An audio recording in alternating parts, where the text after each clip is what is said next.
예, 4월 29일 모닝 브리핑 시작하겠습니다. 3월 PC가 예상보다 높게 나오긴 했지만 투자자들이 좀 안도하면서 심하게 높진 않았다. 이렇게 이제 안도감을 보이면서 주말에 미증시가 올랐고요. 그리고 특히 알파벳이 급등을 했고 반도체주가 올라가면서 주도한 거. 그러니까 알파벳은 우리하고 연결고리가 이렇게 있는 종목은 아니지만 반도체가 올라갔다라는 점은 우리 증시가 좀 영향을 받을 수 있는 그런 대목이죠. 그런데 이제 이번 주에 FMC도 있고 또 우리 증시 하루 휴장도 있잖아요. 이제 그래서 주식시장이 좀 추세를 갖기보다는 좀 조심스러워하는, 그러니까 뭐 연속적으로 쭉쭉 올라가기는 또 쉽지 않은 그런 측면도 있을 겁니다. 근데 종목으로는 이번 주에 밸류업 관련된 일정이 있고 또 반도체가 스토리를 만들었고 2차 전지도 나름대로는 또 명분이 있거든요. 그래서 이 중에 두 개 정도가 움직여질 가능성이 있는데 어떤 게 움직일지는 뭐 계속해서 좀 집중적으로 살펴봐야 될 것 같습니다.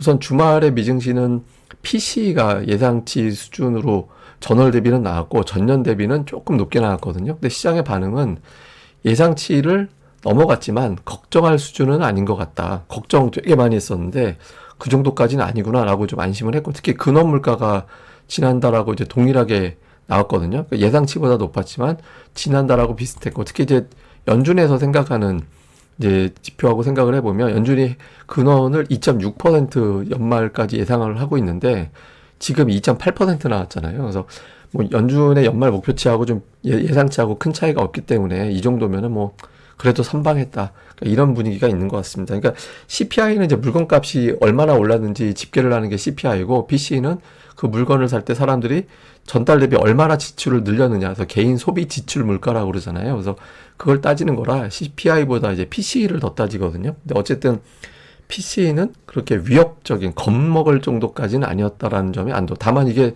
그렇다고 뭐 호재가 되는 건 아니잖아요. 일단 안도한 만큼 반등시켜 놓고 다시 한번 보자, 뭐 이 정도 분위기였다, 이렇게 보시면 될 것 같습니다.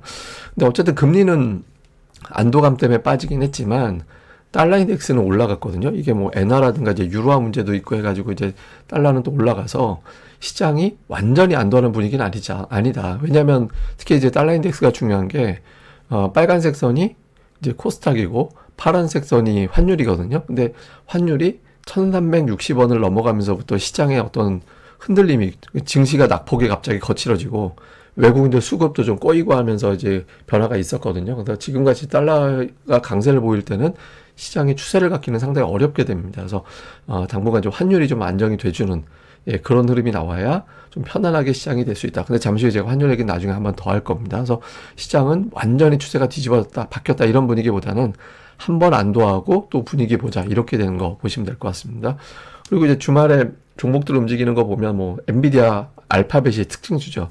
알파벳 10%, 그러니까 구글이 10%나 이제 급등을 했고 엔비디아 6%, 뭐 아마존 3% 이렇게 움직였는데, 특히 이제 엔비디아가 6% 올라가면서 51선 회복을 했거든요. 그 기업들이 AI 투자 확대한다, 이런 내용들이 실적 발표할 때 공개가 되고 있고, 또 미국과 중국 간에 AI 회담이 열린다, 이런 보도가 나오면서 움직였거든요. 근데 엔비디아 같은 경우는 우리 증시에 또 관련된 종목군들을 많이 달고 있는 종목이라, 그러니까 이 점은 뭐 시장이 당연히 좀 긍정적으로 반응할 수 있는 대목이 되겠죠. 그래서 초반에 일단 상승 출발할 거로 보여지는데 오후 들어서 이제 그 기조가 유지가 되는지, 그러니까 그걸 좀 봐야 될 것 같습니다.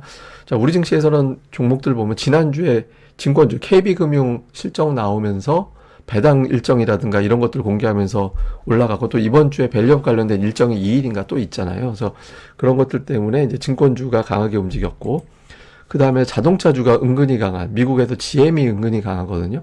우리나라에서는 자동차주들이 최근에 은근히 강하죠. 그래서 지난주에 자동차 이제 금융이 강했고, 그 다음에 종목들별로 보면 뭐 카지노, 그 다음에 뭐 화장품, 이런 종목들별로 보면은 강했다가 좀 눌려있는 그런 상태인데, 뭐 이 종목군들이 은근히 강한 종목들이거든요. 그러니까 카지노, 화장품, 그리고 조선, 예, 이런 종목군들이 은근히 최근에 보면 매수가 유입되는 종목이었는데, 이런 종목군들의 일관성이 있는지, 그러니까 뭐 우리가 보통 뭐 밸류업이면 밸류업, 뭐 반도체면 반도체, 여기에만 집중하는데 그거보다 시가총액이 아랫단에 있는 종목군들 쪽에서 만들어지는 것들이 있거든요. 이런, 근데 여기서 만약에 이 종목들이 못 가면 더 아랫단으로 가는 거예요. 예를 들어서 뭐 엔터라든가 인터넷주, 뭐 게임주, 이런 쪽으로 갈 수도 있는 거라서 여기에서 어떤 수급이 어떻게 돌아가는지도 좀 봐야 될 겁니다.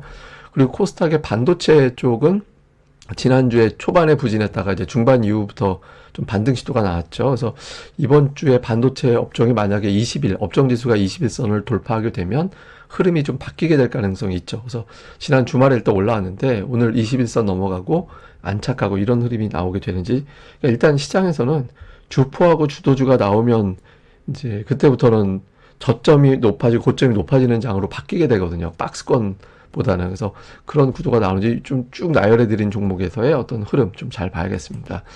근데 문제는 이제 수급인데, 외국인 투자자들이 이틀 연속 매수 안 하잖아요. 근데 잘 보면 매수 들어온 날 5천억씩 들어와요.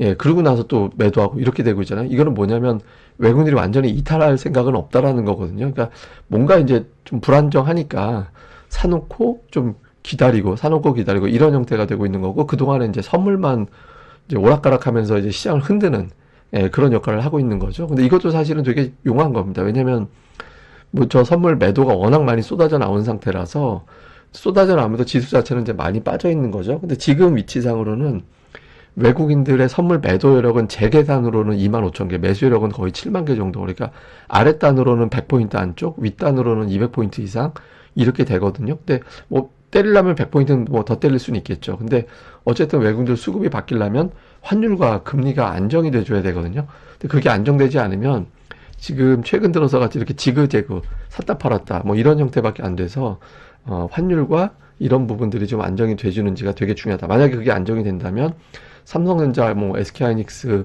이런 종목군들이 추세를 갖게 될 거고, 그러면 지수가 밀고 올라가면서 상승하는 종목군들이 많아질 수 있거든요. 그래서 그런 흐름이 나오는지, 수급에서의 어떤 변화, 지금 이틀 연속 매수가 없었는데 그런 변화가 오늘 나오는지 봐야겠습니다.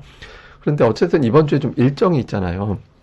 뭐 FMC 회의도 있고 시장도 있고 뭐 밸류업 가이드라인 나오는 일정도 있고, 뭐 미국의 고용 지표라든가 뭐 주요 기업들 실적도 있고 해서 뭐 완전히 추세가 뒤집기보다는 이제 올라가는 거 또 좀 살펴보고, 그러니까 이런 형태가 될 가능성이 있거든요. 그래서 이제 PC가 좀 잘 나왔으면 저 일정 좀 무시하고 한동안 또 밀고 올라갔을 텐데, PC가 안도감을 준 거죠. 호재는 아니었잖아요. 그래서 지금은 시황 자체가 완전히 풀렸다라기보다는 그냥 종목 장세가 만들어질 정도의 환경은 된다. 이 정도로 보면 될 것 같습니다. 자, 전체적으로 정리를 해보면 휴장과 FMC가 있는 주간입니다. 그래서 조금 투자들이 조심스러운 가운데 종목들별로 차별화를 만들어낼 가능성이 조금 더 높다, 이렇게 봐야 될 것 같고, 특히 이제 금리는 내렸는데 달러는 올라갔거든요. 그래서 이런 부분들은 이제 조금은 조심스러워하는, 역시 이제 조심스러운 대목. 이게 두 개가 빠져줘야 시장이 자신감 있게 쭉쭉 올라갈 수 있거든요. 환율 1360원, 10년물 금리 4.4%로 향해 가는 그런 구도가 나오는 게 중요합니다. 그리고 외국인들이 2주 동안 반도체 되게 많이 팔았습니다. 2주 동안 순매도 3인방이 그 SK하이닉스, 삼성전자, 한미반도체잖아요. 그래서 이런 어떤 매도가 나왔는데, 이게 이번 주에 좀 바뀌는지, 특히 엔비디아가 바뀌면서 갈지, 아니면 그 슈퍼마이크로가 실적이 이번 주에 나오잖아요. 그것까지 좀 보면서 움직이려고 할지는 봐야겠습니다만, 어쨌든 삼성전자에 대한 어떤 수급이 바뀌면 투자들이 의미를 부여할 수 있거든요. 그래서 그런 것들이 나오느냐. 그리고 대형주, 그 반도체, 2차전지, 밸류업이 각각의 어떤 핑계거리가 있거든요. 반도체 엔비디아, 2차전지는 지난주 테슬라가 괜찮았고, 밸류업은 이번 주에 밸류업 일정이 있잖아요. 그래서 이 중에서 두 개 정도는 이번 주에 의미 있는 반전이 나올 가능성이 있거든요. 근데 이 중에 두 개가 움직이면 시장이 풀리는 거고, 하나만 움직이는 거는 별 의미가 없습니다. 지수를 못 올리게 되는 거예요. 그래서 두 개 정도의 어떤 변화가 생기는지 이것도 잘 봐야겠습니다. 자, 그리고 오늘은 제가 보여드릴 게 뭐냐면, 여러분들이 보고 계시는 일반적인 차트, 코스피의 월봉 차트입니다. 보면 연간 기준으로 강보합 정도 되고 대부분의 이평선을 아랫단에다 두고 있죠. 근데 이거를 달러 기준으로 바꿔놓고 보면은 대부분의 이평선이 위에 가 있어요. 예, 그러니까 지금 외국인들 눈높이는 올해 6% 빠졌습니다. 코스피가. 예, 그러니까 원화 차트로는 강보합인데 코스피 달러 차트로는 6% 빠졌거든요. 근데 지금 제가 이걸 왜 보여드리냐면, 외국인들이 달러 기준으로 900선에서는 안 빠지게 관리를 좀 하는 것 같아요. 그러니까 1월과 2월과 4월에 연이어서 그거를 위협을 했었는데 결국에는 들어 올려가지고 그 위로 끝내는 그런 모습이 나왔잖아요. 그러니까 제가 보기엔 바닥은 한 3% 아래쪽에서 만들어낸 것 같아요. 근데 아직까지 이평선을 위로 두고 있다라는 거는 투자자들이 불안해하고 있다라는 거거든요. 완전히 추세를 바꾸는 거는 적어도 3% 이상 올라가 줘야지. 그래서 지금 원화 기준으로 보면은 2740 정도 넘어가야 의미가 있는 건데, 거기까지는 너무 멀고, 지금 이평선 중에 두 개, 그러니까 여기다 보시면 이제 20과 120 월선 정도만 회복을 해주면 그래도 당장 급한 대로는 돌아서게 되거든요. 그럼 대략적으로 한 1.5% 정도 올라가면 됩니다. 그러니까 이번 주에 만약에 한 30포인트 정도, 주초에 만약에 코스피 환율이 어떤 변화가 생길지를 빼고, 환율 기준 빼고 30포인트 이상 올려놓고 거기서 더 이상 안 빠지게 되는 그런 모습이 된다라면 급한 불 꺼지고 한숨을 돌리는, 이번 사이클에 큰 숨 돌리게 된다라고 봐야 되거든요. 그래서 아마 30포인트가 좀 중요한 승부처가 되지 않을까. 그래서 그 위로 가느냐 아니면 그 선을 저항으로 만드느냐, 이번 주에 잘 봐야 될 것 같습니다. 그러니까 가끔은 외국인 지분이 높은 종목들 이런 거 있잖아요. 이런 거 달러 차트로 보면 되게 도움이 되거든요. 근데 여러분들이 아마 달러 차트를 못 찾아보는 HTS가 좀 있을 거라서, 어쨌든 이거는 제가 변화가 생길 때 시황상 상당히 중요한 변수라서 나올 때마다 내용을 정리해 드리도록 하겠습니다. 예, 그럼 오늘 하루 또 이번 주 잘 보내시고요. 저는 또 다음에 뵙겠습니다. 이 방송 구독하기와 좋아요 꼭 좀 부탁드립니다. 감사합니다.